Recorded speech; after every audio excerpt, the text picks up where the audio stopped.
Welcome back. Today we're going to be talking about CMAs and how to create them. But the first thing I want to make sure that you know is, what is a CMA? A CMA is a comparative market analysis.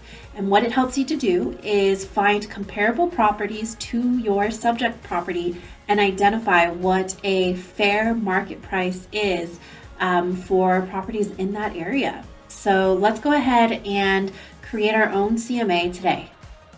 A comparative market analysis can be used to recommend a potential list price to your seller based on what properties are selling in the area, or they can be used to help your buyer understand what the temperature of the market is and what homes are going for in that area so they can potentially make an offer. Some things to keep in mind as you conduct your CMA would be not to have too many options. The maximum we would suggest would be about 25, and make sure to have a good mix of active under contract, pending, and sold listings. Because again, you do want to show what's happening in the market, not just that one snapshot on time of what's available now. You also want to see what's currently under contract and what has sold recently. And then of course you want to find similar property types to your subject property. So again, you're comparing the same type of property to determine the value of that location. So let's start with selecting active under contract, pending, and sold. As you can see, the system automatically defaults to 6 months back. If you're wanting something even more current, you can always say, just give me the last 90 days, right? So you could do 0 to 90, or you could always do the calendar option by clicking the calendar section and picking specific dates. Once you have that selected, you can then go in and narrow it down further, right? Because the goal is to find comparable properties. You can start to add in a neighborhood or a building, and then of course adding in your bedroom and bathroom number. So let's go through this. Let's say we are looking for a property that has 2 to 3 bedrooms, and then we are also looking for 2 to 3 bathrooms because we're trying to find what's comparable in the area. And because we're trying to compare that apples to apples comparison, we are going to want to make sure that the land tenure is fee simple for the properties that we're looking at. And let's say we're looking in the Ocean Point area. So I'm going to start to type in Ocean Point. It's going to pop up that example for me. I can select it. And as we can see, we have 73 matches to go through. If you want to, you can automatically go to the results tab just to see what's available, right? We've got some active properties, coming soon, pending, and sold properties. If we want to see how close or how far away these properties are, we can click on that map option to see what we're looking at if we want to narrow this down further. Now, this is still a lot of properties, so let's go ahead and try to classify or narrow this down even further so there's less information for us to review. I'm going to go back to that criteria tab, and I'm actually going to say, you know what? Our client just wants to see what's available for single family homes. So what we can see here is that drops our results down to 23 matches. We can go to the results tab and view these properties here. As we can see, we've got some active options. We've got some active under contract options. We've got pending and sold. And remember what we said, we want a good mix of these options. So I'm going to select a few active, I'm going to select a few active under contract, a few pendings, and a few solds. Because this is a training video, we're not going to dive into it really deep to determine if it's a comparable subject property. You, of course, are going to want to make sure to do your due diligence to make sure that they are comparable properties that you are pulling into your CMA. What we're going to do in this case is just randomly pick a few active properties, few active under contract properties, a few pending properties, and a few solds. And at this point, we can go in and create the CMA. So once we have our properties selected, all we have to do at this point is go down here to the action bar, and then you're going to click on the CMA option. What that's going to do is pull up your CMA wizard, and this is where you're going to start the process of generating that CMA. So as you generate your CMA, you can go in and add a contact here, and then you can go in and add that description, right? So in our example, this is Ocean Point single family home CMA. And then from there, we can go through the process. So the first part of this wizard is the pages section. In this section, you are able to really add in which pages get included. So you do have this defaulted section with all of the pages that are included. Of course, you can go through and determine which sections or which pages are going to work best for your needs. So if you want, what you could do is clear all of that information out and you can start from scratch. So all of the available pages are going to be over here on the left-hand side. If you click the plus sign, it will open up those options and you can choose either or for the different pages. So all you have to do is click on it. It's going to add it over. What I'm going to do for this example is include all of those different options in there just so we can generate that CMA so you can see what these pages look like. So if you select just that title, it's going to pull all of those pages from that drop down in and so forth. So I'm just going to do that for time's sake. If for whatever reason, as you go through this, you're deciding, you know what, I don't need that page in there, you can select the page you don't want to include and you click the X button and it removes it from the selected pages that are going to be included in your CMA. The other thing that you can do here is actually adjust the order in which these pages show up. And what we're going to do first in order to do that is add a custom page in. So with these full CMA options, you are able to add custom pages, right? Maybe you want to add a customized bio about yourself as like an introduction to working with you, or maybe you want to add in some additional information about the market or some additional information about working with you as a potential realtor option. What you're going to do is load in your custom pages, and all of those custom pages are going to be found under the My Custom Pages section. What you're going to do is you're going to click Manage Custom Pages, and from there you can choose a file from your computer and load it in. All you're going to do is click the Choose File option and you're going to pull something into the system. If you want to add something in, you can go in and add that description for that page. You can preview that page by clicking the preview button, and it's going to show you what that page looks like so that you can determine, is this the page that I want to add, yes or no? So in this example, I'm going to add in that custom page to my CMA. As you can see, that got added to the bottom of this report. If I want to move that up in priority, right, if I want it to be closer to the beginning of the CMA, I'm going to go ahead and click the arrow sign to move that up. And as you can see, it's slowly moving up in the ranking order up to the top.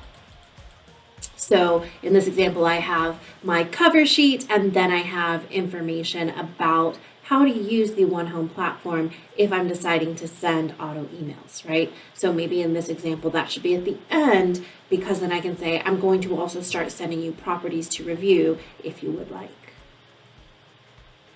So that's how you can add custom pages and set up the order of this report as you need. You can always set these as your default set pages that get included if you don't want to continue to customize and build these different CMA pages for each individual CMA. One of the things that I want to draw your eye to is this static section. All of these static pages are going to be pages that aren't going to change regardless of the properties that are included in your CMA. So what you can use these pages for are examples of maybe customizing and creating your own branded pages for any of these things, because these static pages are never going to change.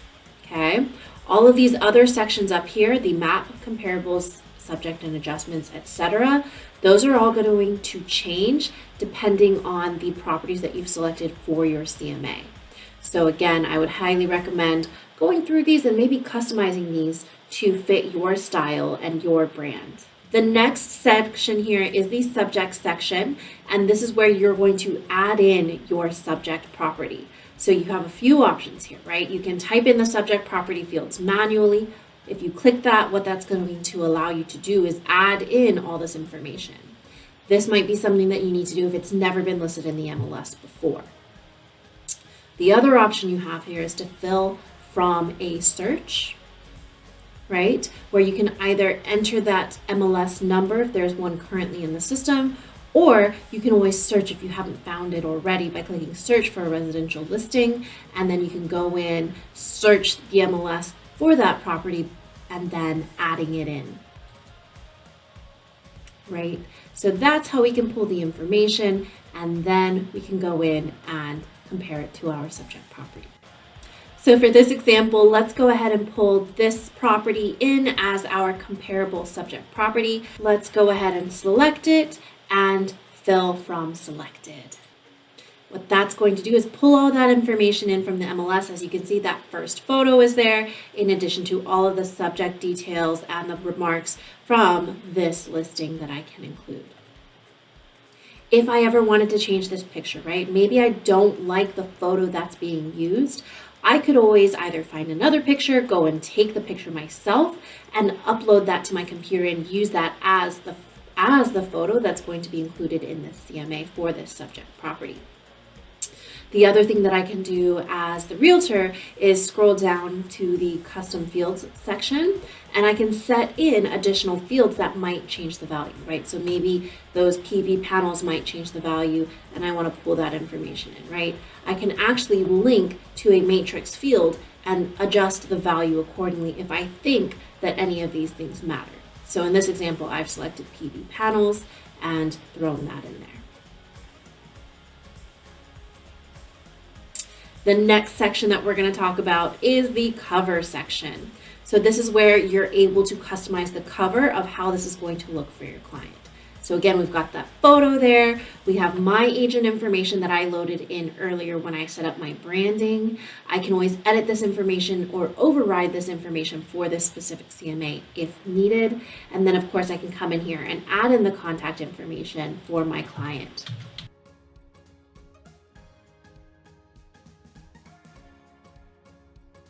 Moving on to the comparables tab, this is where I can see my subject property and compare it to all of those similar properties that I've pulled from the system. So I can see the distance away all of these properties are from my subject property, in addition to those price variances. If I felt like there were additional properties that needed to be added to this list, I can go in and add listings by searching the MLS for additional information. Or if I have conducted a search for properties and I had added all of these different properties into a cart that I can then transfer into a CMA, I could just add from cart and pull the information from any of my selected carts that I've created previously. And that's how I could pull additional properties in as needed. If these properties are good to use, I'm going to go to the map section and I can actually go through and just get a good idea of where these properties are located. Now, assuming all of these properties are going to be included in our CMA, we're going to go to the adjustment section. The cool part about this adjustment section is that you can actually go in and really drill down to compare the subject property to the comparable options. So that this might be used in an example where maybe there aren't comparable properties, right? Maybe there's more bedrooms than your subject property. What this is going to allow you to do is get everything on an equal page. So an example here, even though the beds and baths are the same, the half baths are not. So this is where you can actually add a value, right? And this is where your knowledge of the market is going to come into play. This is where your relationships with your appraisers is going to come into play, because you can kind of add a value to what a half bath is going to add to a property. So maybe in this example, we're going to say a half bath is worth about $2,500. And again, these are just example numbers. They're not exact, right? As you can see, what that's going to do to the system is say our subject property has one half bath. So what that's doing there is taking any properties that don't have a half bath and adding in the value of a half bath to put things all into a apples to apples comparison. Again, this is an estimate, not an actual finite number, and there is wiggle room here. This is why your client is using you as the realtor, as the local market expert, to really help them get a good idea of what they're looking at. If you think that it should be worth more because it's a nicer half bath, you can always plug that in there, right? And you can really go in and do that for any of these properties. That's just going to give you a estimate as a generalization, right? So I'm going to go a little further over because we added in an extra field, right? We added that PV panel field.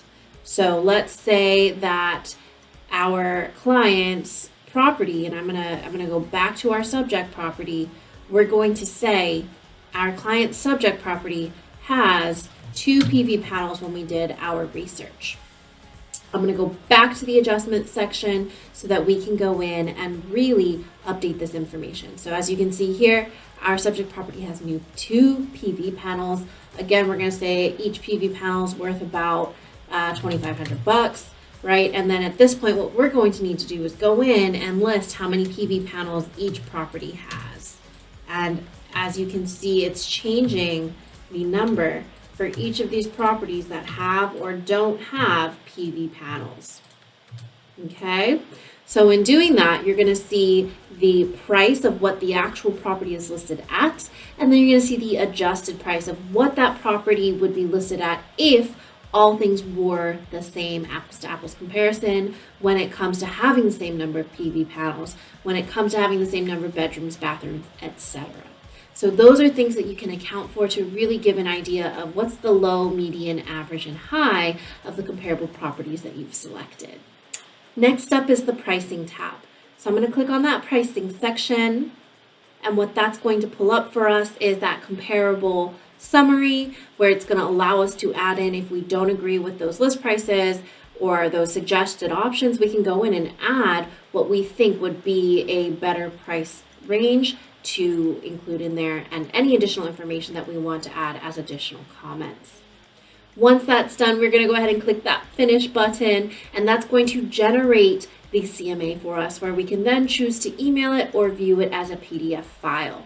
So I'm going to click that view PDF option. It's going to generate all those pages for me, and then I am going to be able to review that information and see which pages I want to include. So here's what page 1 looks like for your cover page. And then here is the second option. This is where you guys can decide which document you prefer, or which page you prefer. And then you can go back and edit which page you want to include. All you have to do is go back to your CMA wizard, go to the pages section, and then select which page you want to include. So maybe in this example, I want to use this cover sheet. So I'm going to delete that cover sheet. I'm going to go back to the finish section to reload the CMA that I want to generate. And that's how I can go in and review and find the pages that I enjoy and which ones that I want to update. So as you can see, that first page is gone. We have the selected cover page that we wanted to use. But as you can see, this is 51 pages long. So I highly encourage you going through to decide which pages really make sense for you to have. Because as you can see, some of these sections are going to be very similar. So the CMA price adjustments is just breaking down the subject property to the comparable property and showing you what adjustments you've made to that property. One of the similar pages that you can look at, I'm going to scroll down really quick. I'm sorry if I'm giving you guys a little bit of whiplash here. There's something called the CMA Pro Report, which is going to give you an idea of what these properties look like and some summary of the information. But you're also going to have the 3-up. Let's see here, where is it? I'm going to scroll down a little bit further. You're going to have the 3-up comparison, which is going to give you a similar idea of that information, right? So you've got that subject property and comparing it alongside 2 of the additional properties. So at this point, it's your choice to decide, how do you want to communicate this information to your client? So I encourage you, as you're starting out, going through, selecting all the pages, see what they are and what information is included, and decide which pages you would like to include in CMAs moving forward and which pages you might decide to take out.